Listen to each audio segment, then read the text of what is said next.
Sýra jednou Bůh prý seslal jednomu havranu.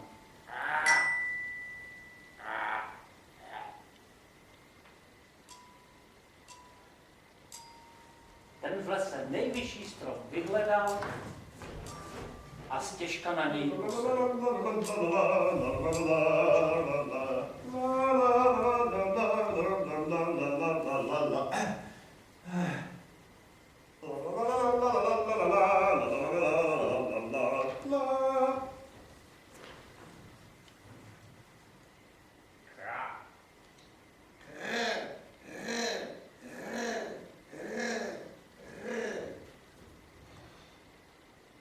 a místo, aby se hned najedl, se sýrem v zobáku se trochu zamyslel.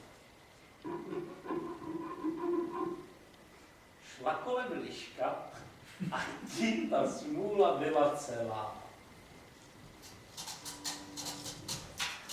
Sýrová vůně zasáhla jí čich. Sýr zrakem našla si, sýr myšlenku jí vdých. Po špičkách šejdířka své kroky ke stromu stočí. Ocasem vrtí, nespouští sír z očí až veholí, až se zajíká. Můj milý, ty jsi ale krasavec veliký. Jaká to očka, jaký krček. A což ten lesk tvých černých brček, z nichž zobák se tak přenádherně skví.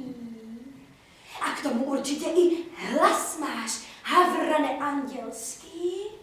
Tak zpívej, nestyď se. Jsi krásný, můj milý. Kéž by i v tvém zpěvu byly tvoje síly, tak naším králem by se zaručeně byl. Samou radostí se s havranem zatočil snad celý svět. Ty pochvaly až dech mu zarazily. Tak za proud lichovetných věd se rozkrákoral, co v hrdle měl sil.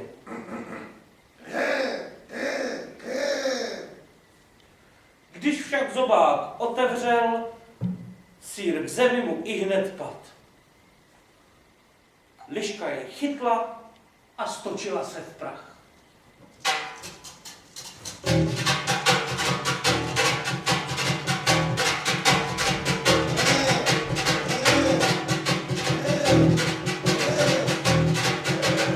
A zmizela jak bys.